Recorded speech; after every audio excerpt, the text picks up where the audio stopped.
Welcome to என்னுடைய சமையல். நாம் இன்றைக்கு ஒரு புதுவிதமான டிஷ்ஷு, இது வெஸ்டர்ன் டிஷ்ஷு. அதாவது வின்டர் சீசனில், அதாவது கிறிஸ்மஸ் டைம் நமக்கு வந்து ஃப்ரூட்ஸ் நல்லா கிடைக்கும், சஸ்தாவாக கிடைக்கும், அதாவது சீப் ரேட்டில். அது மாதிரி இந்த மாதிரி ப்ளம் இப்படி இருக்கும். ப்ளம் நிறைய பேருக்கு தெரியும், தெரியாதவங்களுக்கு இதை விட சின்னதாகவும் இருக்கும். இதை நான் வெட்டி உள்ள சீடு இருக்கும், இந்த மாதிரி ஸ்லைஸ் பண்ணி இந்த மாதிரி ஸ்லைஸ் பண்ணி எடுத்துருக்கு. இந்த மாதிரி சீடு இருக்கும், அதை எடுத்துகிட்டு இப்படி ஸ்லைஸ் பண்ணி வச்சுக்கோங்க.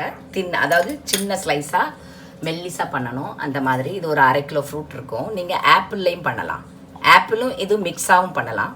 இது வந்து சில நேரம் குழந்தைங்கள் வந்து சாப்பிட மாட்டாங்க, புளிச்சிக்கிட்டு இருக்கும். ஆகையினால நம்ம கிறிஸ்மஸ் டைம் இந்த மாதிரி நம்ம செய்து கொடுக்கும்போது பிள்ளைங்கள் ஐஸ்கிரீமோடையும் சாப்பிடலாம், கஸ்டர்டோடையும் சாப்பிடலாம். ஸோ அதை நம்ம குயிக்காக ஈஸியாக குழந்தைங்க சாப்பிட்ற மாதிரி நம்ம செய்ய போகிறோம். இது வந்து ப்ளம் க்ரம்புன்னு சொல்லுவாங்க, வெஸ்டர்ன் டிஷ்ஷு. இதுக்கு தேவையான அளவு 1/2 கிலோ நான் ப்ளம் எடுத்துருக்கிறேன் ஃப்ரூட்டு. இது வந்து ஓட்ஸு. இது வந்து நல்ல ஓட்ஸு. அதாவது இதில் வந்து ராகி எல்லாம் இருக்குது, மிக்ஸாக இருக்குது. ராகி இருக்குது, நம்ம கோதுமை இருக்குது, அந்த மாதிரி பார்லி ரைஸும் இருக்குது. அந்த மாதிரி நான் மிக்ஸாக எடுத்துருக்கிறேன். நீங்கள் வெறும் ஓட்ஸும் எடுத்துக்கிடலாம், அல்லது நம்ம மைதா மாவும் எடுத்துக்கலாம். அந்த மாதிரி நான் 1 கப் ஓட்ஸ் எடுத்துருக்கிறேன், கொஞ்சோண்டு மைதா எடுத்துருக்கிறேன், ஒரு கால் கப்புக்கு மைதா எடுத்துருக்கிறேன்.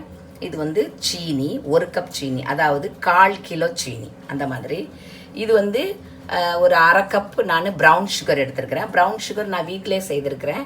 நான் வந்து ப்ரௌன் சுகர் எப்படி பண்ணணும், இதை நான் அரைச்சிருக்கேன் லைட்டாக. எப்படி பண்ணணும் அப்படின்னு நான் ஒரு வீடியோ போட்டிருக்கேன். ப்ரௌன் சுகரு நான் என்னது அப்படின்னு அதை பார்த்து நீங்கள் ப்ரௌன் சுகர் பண்ணி, இப்போ கிறிஸ்மஸ் டைம் அது உங்களுக்கு யூஸாக இருக்கும். பட்டர் நான் 75 கிராம் பட்டர் எடுத்துருக்கிறேன்.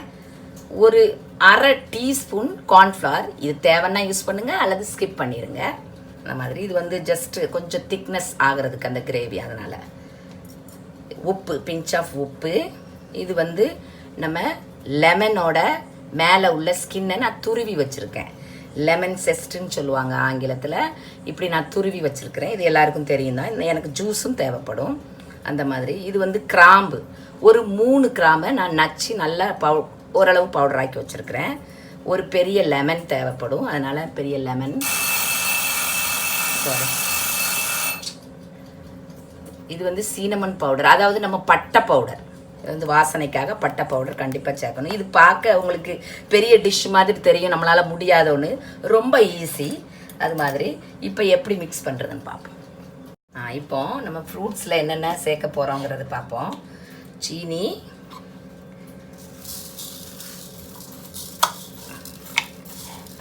நான் ஒரு 1/4 கிலோ சேர்த்துருக்கேன். 1/4 கிலோவுக்கு கொஞ்சம் நான் எடுத்து வச்சுருக்கேன். பார்ப்போம் எப்படி. இந்த மாதிரி இப்போ கார்ன்ஃப்ளவர் இது போடாட்டாலும் பரவாயில்ல, கார்ன்ஃப்ளவர் போடணுங்கிற அவசியம் இல்லை. அந்த மாதிரி இப்போ நம்ம கொஞ்சம் சினமன், அதாவது பட்டை பவுடர் தான், வேறு ஒன்றும் இல்லை. இந்த வாசனை சிலருக்கு பிடிக்கும், நல்லாயிருக்கும். எப்படி நம்ம கிறிஸ்மஸ் கேக்கு அந்த மாதிரி. நம்ம கிராம்பு, இது நம்ம லெமனோட ஸ்கின்னு, தோல். கொஞ்சம் லெமன் புழிஞ்சு விட்டு, ஒரு லெமன் ஃபுல்லாக நல்லா நம்ம மிக்ஸ் பண்ணி எடுத்துக்கிடுவோம். நல்லா எல்லாம் சினமன் பவுடர், இந்த கிராம்பு பவுடர் எல்லாம். இப்போ நான் இருக்கிற சுகரையும் கொஞ்சோண்டு போடுறேன், ஏன்னா இது நல்லா மெல்ட் ஆகும். அந்த மாதிரி நல்லா ஜூஸியாக வரும். இப்போ இதை நல்லா மிக்ஸ் பண்ணி எடுத்துக்கணும். இப்போ இது ரெடி ஆகிட்டு நல்லா மிக்ஸ் பண்ணிவிட்டு வச்சுருங்க. இப்போ நம்ம இது ஓட்ஸ், மைதா, பட்டர்,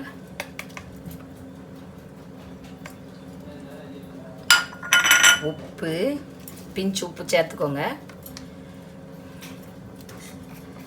இதில் நமக்கு கிராம் தேவையில்லை, இதில் கொஞ்சம் சீனமன் கலந்துக்கணும், ரொம்ப வேண்டாம். ரொம்ப டேஸ்ட்டாக இருக்கும். அது இன்னொன்று ஐஸ்கிரீமோட சேர்த்து இது நான் ப்ரௌன் சுகர். இது நான் அரைச்சி வச்சுருக்கிறேன், நான் ஃப்ரெஷ்ஷாக பண்ணது ஆகையினால. இப்போ இது எல்லாமே நல்லா நம்ம மிக்ஸ் பண்ணுறோம். மிக்ஸ் பண்ணிவிட்டு காமிக்கிறேன். இப்போ எல்லாம் ரெடி ஆகிட்டு இப்போ நம்ம இதை இது வந்து டின், நம்ம கேக் டின் மாதிரி. நீங்கள் ஒன்று பண்ணுங்கள், இது நான் அவனில் தான் வைக்க போகிறேன். இது வந்து அவன் இல்லாமையும் செய்யலாம், ஒன்றும் பிரச்சனை இல்லை. எப்படின்னா நான் வந்து கிறிஸ்மஸ் கேக் செய்திருப்பேன், அதை பார்த்து. ஆனால் நான் அதில் வந்து ஹோல் உள்ள துவாரங்கள் உள்ள லிட்டை வச்சு நான் கவர் பண்ணியிருப்பேன். நீங்கள் அப்படி பண்ண வேண்டாம். ஜஸ்ட்டு ஒழுங்கான லிட்டு, ஒழுங்கான மூடி போட்டு நீங்கள் துவாரம் இல்லாத மூடி போட்டு நீங்கள் அதை இதை செய்யணும். அதாவது ஸ்டவ்வில் 1 hour வைக்கணும். நீங்கள் 1 hour, அதாவது 1 மணி நேரம் வைக்கணும். அதாவது ஸ்லோ அடுப்பில். அந்த மாதிரி நல்லா ஜூஸ் இப்படி மேலே எலும்பி வரும். அதை நான் காமிக்கிறேன்.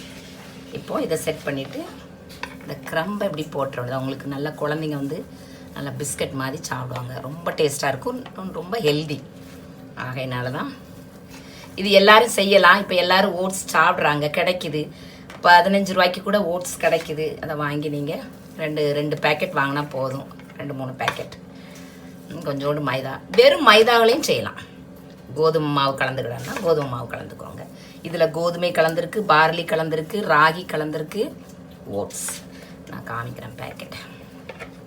அந்த மாதிரி இப்போ எல்லாம் போட்டுட்டு காமிக்கிறேன். இப்போ ரெடி ஆகிட்டு இந்த மாதிரி இப்போ நல்லா ஈவனாக போட்டுருங்க. மேலே ஒரு லேயர் போடணும். இப்போது நான் ஓவனில் வைக்க போகிறேன் 160 டிகிரி சென்டிகிரேட்டில். இன்னொன்று நான் வந்து ப்ரீஹீட் பண்ணி வச்சுருக்கிறேன் ஒரு 15 மினிட்ஸ்க்கு. நீங்கள் அதே மாதிரி கேக்குக்கு எப்படி ப்ரீஹீட் பண்ணுவீங்களோ, முதலே சூடாக்கி வைப்பீங்களோ, அதே மாதிரி இதையும் செய்யுங்க. இப்போது ஆனால் 1 hour வைக்கணும். 1 hour 1.25 hour ஆகும். இப்போ நான் ஓவனில் போடுறேன். இப்போது ரெடி ஆகிட்டு இந்த மாதிரி இருக்கும். ரொம்ப டேஸ்ட்டாக இருக்கும், நல்லா ஜூஸியாக. இது வந்து நம்ம கஸ்டர்டோட அல்லது ஐஸ்கிரீமோட சாப்பிடணும்.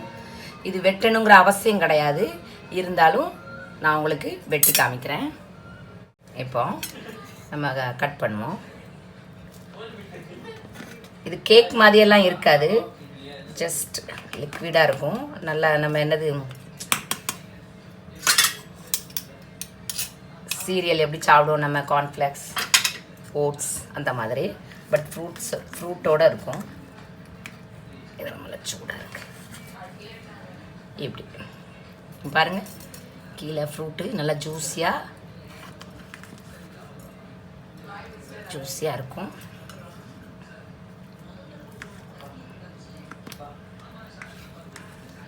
இந்த மாதிரி. இப்போ நான் கஸ்டர்டு நான் செய்யலை, ஐஸ்கிரீமோடையும் கஸ்டர்டோடையும் இப்படியும் சாப்பிடலாம். உங்களுக்கு எப்படி விருப்பமோ அப்படி சாப்பிடலாம். அந்த மாதிரி பாருங்கள், நல்லா ஜூஸாக மெல்ட்டாக ரொம்ப டேஸ்ட்டாக இருக்கும். இது ரொம்ப ஹெல்த்தியும் கூட. இது வரைக்கும் பார்த்ததுக்கு ரொம்ப ரொம்ப நன்றி. ப்ளீஸ் சப்ஸ்கிரைப் பண்ணுங்கள். அதாவது இது எப்படி பேக் பண்ணணும், அதாவது நம்ம ஸ்டவ்வில், அது நான் என்னுடைய கேக்கை பார்த்துக்கோங்க, கிறிஸ்மஸ் கேக்கு. நம்ம ப்ரௌன் சுகருக்கு வெள்ளை சுகர் போடலாம், ஒன்றும் பிரச்சனை கிடையாது. வெள்ளை சுகரும் நம்ம கருப்பட்டி பாகும் தான், அதாவது வெள்ளை பாகும் சேர்ந்து தான் நான் ப்ரௌன் சுகர் பண்ணியிருப்பேன். நீங்கள் அதை பார்த்து ப்ரௌன் சுகரை பார்த்து நீங்கள் அதை மாதிரி செய்துக்கிடலாம், அல்லது வெள்ளை சுகரும் போட்டுக்கிடலாம். இது வரைக்கும் பார்த்ததுக்கு ரொம்ப ரொம்ப நன்றி. ப்ளீஸ் சப்ஸ்கிரைப் பண்ணுங்கள். தேங்க்யூ ஸோ மச் ஃபார் வாட்சிங்.